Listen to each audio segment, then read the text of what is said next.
నమస్కారం కృష్ణారావు గారు. ఐవీఆర్ టాక్స్కి పునఃస్వాగతం. ఇప్పుడు జాతీయ అంశాల మీద మనము చూసుకునేటట్టయితే మొదటి నుంచి మనము భారతదేశంలో ఈ ఎన్నికల వ్యవహార శైలి చూస్తూ ఉంటే వివిధ రాష్ట్రాల్లో అసెంబ్లీ ఎన్నికలు జరగడం, అట్లాగే పార్లమెంట్కి ఒకేసారి జరిగిన అది ఇది సెపరేట్గా ఉండడంతో ఈ ఎన్నికల వ్యయం భారం అనేది ఎక్కువైపోయింది.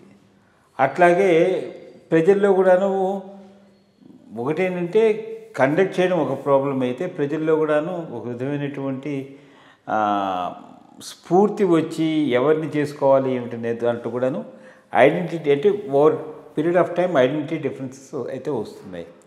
సో ఇట్లాంటి వాటినంతా అరికట్టి ఏకత్రాటి మీద దేశాన్ని ముందుకు తీసుకెళ్లాలంటే సైమిల్టేనియస్గా స్టేట్ అండ్ సెంట్రల్లో ఒకేసారి ఎలక్షన్స్ పెట్టడం మంచిది అవునా కాదా అనేటువంటి విషయాన్ని మరి బీజేపీ గవర్నమెంట్ వచ్చిన తర్వాత మోడీ గారి ఆధ్వర్యంలో దీని మీద డిస్కషన్ చేయడానికి కోవిద్ గారి ఆధ్వర్యంలో ఒక కమిటీని వేసి రికమెండేషన్స్ అవన్నీ ఇవ్వమని చెప్పారు. చెప్పిన దానికి అనుగుణంగానే ఇప్పుడు మోడీ 3 దీంట్లో ఇప్పుడు పార్లమెంట్లో ఈ జమిలీ ఎలక్షన్స్ గురించి ఒక బిల్లు ప్రవేశపెట్టారు. దీని మీద సుదీర్ఘ వాదనలు నిన్న అయ్యాయి, ఇవాళ అయ్యాయి. సో అసలు ఈ జమిలీ ఎలక్షన్స్ వెనకాలన్నటువంటి పూర్వపరాలు ఏమిటి, దీన్ని చేయడం వలన మంచి జరుగుతుందా, ఏ విధంగా మనకి బాగుంటుంది, పాలనా విషయంలోనూ ఖర్చులు తగ్గించడంలోనూ ఏ విధంగా బాగుంటుంది అనే దాని మీద మీరు విశ్లేషించండి. కోవిడ్ గారే ఇవాళ నిన్నను ఒక స్టేట్మెంట్ ఇచ్చారు. జమినీ ఎన్నికల వలన జీడిపి 1 నుంచి 1.5% పెరిగే అవకాశం ఉందని నేను తప్పకుండా ఏకీభవిస్తాను. దాంతో జమిలీ ఎన్నికల వలన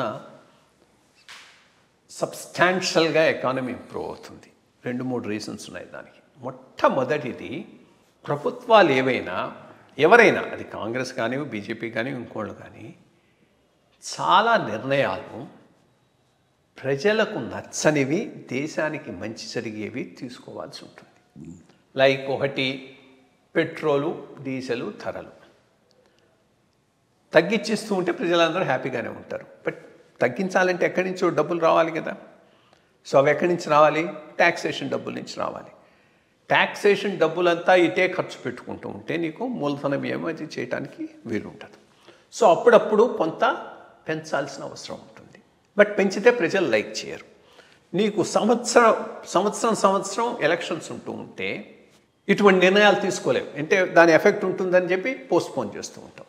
ఎప్పటికీ ఏమవుతుంది? తడిసి మోపిడి అవుతుంది. సబ్సిడీస్ విపరీతంగా పెరిగిపోతాయి. అప్పుడు ఒకే స్టేజ్లో విపరీతంగా పెంచేస్తారు. ప్రజల నుంచి రియాక్షన్ వస్తుంది.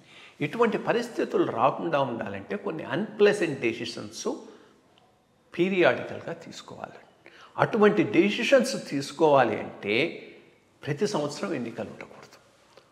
జమిలీ ఎన్నికలు ఉన్నాయనుకో, ఎవరు అధికారంలోకి వచ్చినా, అది కాంగ్రెస్ కానీ బీజేపీ కానీ ఇంకొకరు కానీ, 5 ఏళ్ల దాకా వాళ్లకు ఒక టైం స్పాన్ ఉంటుంది డెసిషన్ మేకింగ్. కొన్ని అన్ప్లెజెంట్ డెసిషన్స్ కూడా ఫస్ట్ 1-2 ఇయర్స్లో తీసుకొని దాని ఎఫెక్ట్ పాజిటివ్ ఉంటుంది. బట్ పాజిటివ్ ఎఫెక్ట్ వచ్చేటప్పటికి టైం పడుతుంది. ఆ టైం లోపల నెక్స్ట్ ఎలక్షన్స్ వస్తాయి కాబట్టి పాజిటివ్ ఎఫెక్ట్ వల్ల ప్రజలు కూడా దాన్ని సపోర్ట్ చేస్తారు. దానివల్ల వాళ్ళకు పొలిటికల్గా నష్టం ఉంటుంది. సో ఇదొక మేజర్ పాయింట్ జమిలీ ఎన్నికలకు ప్లస్ పాయింట్. రెండోది నేను చూసేది ముఖ్య నేత యొక్క టైం. ఇప్పుడు అది చీఫ్ మినిస్టర్ కానీ ప్రైమ్ మినిస్టర్ కానీ వాళ్ళ టైం చాలా వాల్యుబుల్. చాలా ఎప్పుడైతే నీకు ప్రతి సంవత్సరం ఎలక్షన్స్ ఉంటాయో ఎలక్షనీరింగ్కు పిఎం వెళ్ళాలి. సో ప్రతి సంవత్సరం ఒక 2-3 నెలలు 4 నెలలు ఎలక్షనీరింగ్లోనే ఆయన టైం అంతా కనుక స్టక్ అయిపోతే అంత దేశానికి నష్టం జరుగుతుంది. జమిలీ ఎన్నికలు ఉన్నాయనుకో, ఎన్నికలు అయిపోయిన తర్వాత ఇంకా మళ్ళీ ప్రచారం కోసంగా ఆయన 5 ఏళ్లలో టైం స్పెండ్ చేయాల్సిన అవసరం లేదు. అదంతా కూడా పరిపాలన మీద కేంద్రీకరించవచ్చు. సో ఇది ఒక మేజర్ నన్ను అడిగితే దీనివల్ల వచ్చేటటువంటి లాభం. మూడోది ఫైనాన్సెస్. న్యాచురల్లీ ఎలక్షన్స్ ప్రతి సంవత్సరం అవుతూ ఉంటే ఎలక్షన్ కమిషను ఈ మొత్తం సిస్టమ్ అంతా చాలా ఖర్చు ఉంటుంది. ఆ ఖర్చు కూడా తగ్గుతుంటుంది. ఈ 3 ప్రధానమైనటువంటి అంశాలు. ఇప్పుడు దీన్ని ఒక లెవెల్కి తీసుకొచ్చారు. ఇప్పటికి కూడా నాకు అర్థం కావట్లేదు వీళ్ళ కాన్ఫిడెన్స్ ఏంటి అని. ఎందుకంటే అంత కలిపి 93 ఎంతో ఉన్నాయి వీళ్ళందరూ ఎన్డీఏ పక్షాలు. లోక్సభలో నెగ్గాలి అంటే 2/3 మెజారిటీ రావాలి. 2/3 అంటే 350, 360. సో అనదర్ 60-70 ఎంపీ షార్ట్ ఉన్నారు. మరి on the face of it చాలా అపోజిషన్ అపోజ్ చేస్తున్నాయి. వీళ్ళని ఎట్లా మేనేజ్ చేస్తారు, హౌస్ మేనేజ్మెంట్ ఎంత చక్కగా చేసి, బికాస్ కాన్స్టిట్యూషనల్ అమెండ్మెంట్ లేకుండా అయితే జరిగేటటువంటిది కాదు. కాన్స్టిట్యూషనల్ అమెండ్మెంట్ తప్పకుండా ఉండాలి. చేసి దీన్ని ముందుకు తీసుకుపోతారా? వీళ్ళ కాన్ఫిడెన్స్ని బట్టి చూస్తే వీళ్ళకి ఎక్కడనో కొంత అండర్స్టాండింగ్ వచ్చినట్టుంది, కొంతమంది నుంచి సపోర్ట్ వస్తుంది ఉండొచ్చు. సో అందుకని ఇంత కాన్ఫిడెంట్గా పోతున్నారు. చేసి మరి జమిలి ఎప్పటికి పెడతారు? 27కి పెడతారా, 29కి పెడతారా? 29 కూడా జమిలి పెట్టవచ్చు, ఏముంది. కొన్నిటిని ఎక్స్టెండ్ చేసే కాన్స్టిట్యూషనల్ అమెండ్మెంట్ తీసేసుకుంటే 29కు సింక్రొనైజ్ చేయొచ్చు. 29కి సింక్రొనైజ్ చేయడమే బెటర్. ఎందుకంటే ఈ ఎంపీలందరూ కూడా 27 కంటే 3 ఏళ్లలో పోతుందని అంటే వీళ్ళు కూడా అంత సుముఖంగా ఉన్నారు. బట్ 29 తర్వాత అంటే వీళ్ళు కూడా పాజిటివ్గా రియాక్ట్ అయ్యేటటువంటి అవకాశం ఉంది. సో ఈ హౌస్ మేనేజ్మెంట్ ఎంత చక్కగా చేస్తారనే దాని మీద ఈ జమిలీ ఎన్నికలలో వీళ్ళ ఇది ఆధారపడి ఉంటుంది. But good decision.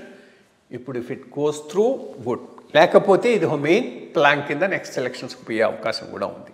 ఆ పైనైనా కాస్త వీళ్ళకి మెజారిటీ ఎక్కువగా వస్తే, ఒకటి మాత్రం నిజం, ఇది ఒక మెయిన్ అజెండాగా బీజేపీ పోతున్నది.